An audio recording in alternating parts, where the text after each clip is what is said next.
we saw Allan's car parked on an empty lot nearby. We assumed that he was in the carnival since there was no other place to go around the area. Jamie and I were also intrigued by the place, and Allan must have felt the same. The arc on the entrance said Donnie's Physical Carnival, with the face of a clown drawn on it. The grasses and the shrubs that surrounded the area were so tall and thick that you could tell they weren't taken care of for years. The walls and the rides were filled with graffiti and rust. The place was so filthy that we thought it was no longer active, but we could see the Ferris wheel from a distance and it was still turning. The cart of the train ride was carelessly discarded on the corner. Aside from its faded paint, the cart was full of tears and holes as if someone vented all his rage and axed it countless times. The rails were also full of rust. It couldn't be any clearer that this ride was busted. However, we were quite intrigued by the contraption that was attached to it. There was a modified bicycle mounted at the front with chain belts connected to the discs of the cart's wheels. It seemed that it was ran manually at some point, just as the name had suggested. We passed along the worn-out carousel, which also followed the same theme. Surrounded by the horses where the center pole should be, there was a seat attached to a pair of pedals and hand cranks.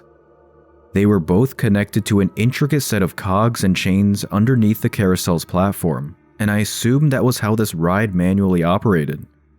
It was blowing my mind how these rides were made to be ran by someone's own hands and feet. This carnival was undeniably completely out of shape, but the idea behind it was clever and astonishing. I could imagine how tiring it must have been to operate any of these things. I would soon realize that I didn't even have to visualize how the rides were operated. Few moments later, we met the person behind these elaborate contraptions, but instead of being impressed, we were utterly horrified. As we were staring at the gears under the platform in an attempt to figure out how they work, we saw a couple of kids running past us. They were snickering at us when we looked back. We naturally followed the kids to know what they were smirking about, and it seemed that they were leading us inside a tent at the center of the carnival. Not far from the tent was the active Ferris wheel, and I was a bit excited to see how this particular ride was operated. As we moved along, we saw 4 children gathered at the corner. I was about to walk past them since my eyes were set on seeing the ride, but Jamie frantically patted my shoulder while pointing at the kids. I turned my head to check what it was, and chills crawled up my spine when I saw it. The children were crouched around a decapitated hand on the ground, and they were poking it with a stick. I was puzzled why these kids were not freaked out by a human's bloody hand. They were even playing around with it like a toy. Jamie immediately stepped in and told them not to touch it, but the kids just glared at us in a very disturbing manner without saying a single word. After a few seconds of awkward silence, we decided to simply walk away. I figured that we should tell someone about it, and so we proceeded to the Ferris wheel thinking there would be an adult there. It was then when we finally met the operator of the rides, and we were left speechless by what we saw. A big man was manually cranking the Ferris wheel to make it turn, and the children on board seemed to be enjoying it. Dressed in a tattered clown costume that resembled the drawing in the sign, it was none other than Donnie himself. He was at least 7 feet tall with a thick physique. His eyes were set deep, and his scruffy hair was dyed with purple. His red clown boots were mismatched with his construction gloves, and his ragged red and black overalls were covered in stains of oil. The presence of Donnie the Clown was laughable yet imposing. His mismatched set of clothes would make a person giggle, but anyone would be too afraid to say anything. When you see him spinning a Ferris wheel with a mere hand crank, only a fool with a death wish would dare to make fun of his appearance. Jamie and I instinctively backed away like a couple of frightened kittens standing before a purple-haired lion, but Donnie already saw us and signaled us to come closer. He smiled from ear to ear and welcomed us to his carnival, but his deep and hoarse voice did not go well with his cheerful greeting. Donnie told us that his show was about to start, and he reserved a seat especially for us. We were completely dumbfounded.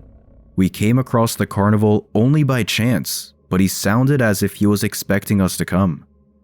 As we stood right in front of this massive clown, I noticed that the stains in his clothes were not just of oil. Some of the marks were splatters of blood. I was already getting cold sweats while faking a smile. With the amputated hand on the ground and the stains of blood on his clothes, I already knew that something was not right in this place. While Donnie was escorting the kids out of the Ferris wheel, I secretly reached for my phone. I wanted to put the emergency line in speed dial in case we were threatened, but my phone was out of coverage area.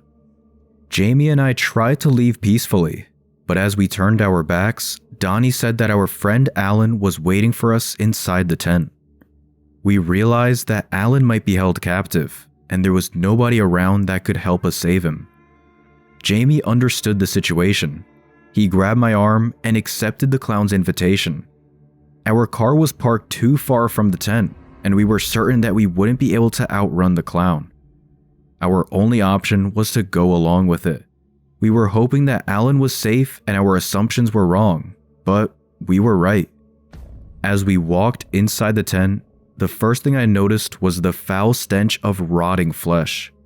We were surprised to see a bunch of people waiting for the show to begin, and we were surrounded by masked men armed with harpoons. Donnie walked up on the stage, and they began to clap their hands. Just like the kids that we saw earlier, the audience was behaving quite strangely. Despite of the rowdy cheering, the expressions in their eyes were cold and lifeless.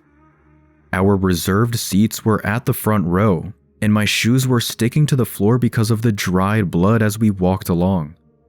Needless to say, we were completely disgusted and terrified, but there was nothing we could do at the time. Donnie's opening act was a simple magic trick of the hand guillotine.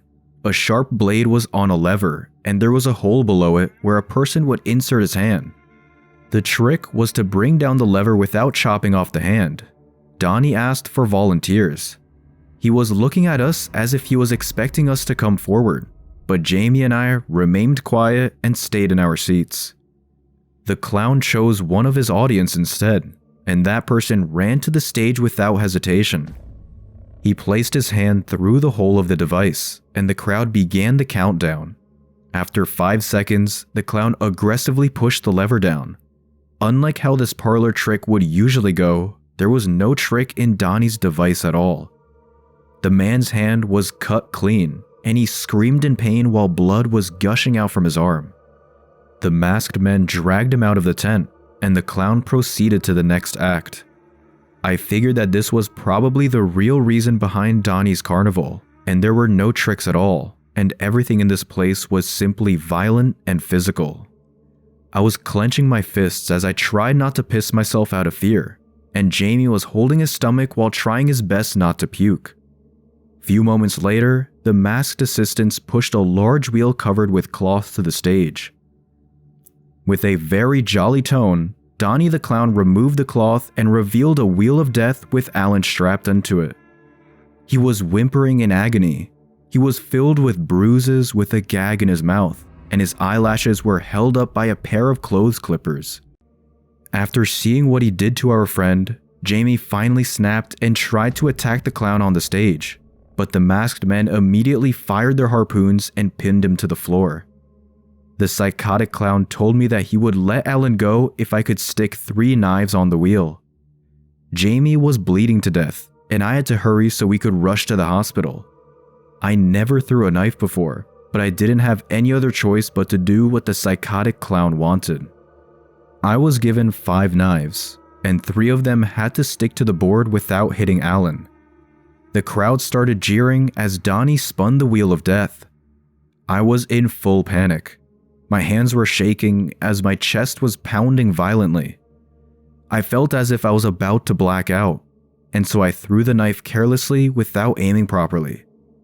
As expected, my first throw didn't even hit the board. The lives of my friends were depending on me, and so I tried to compose myself as much as I could.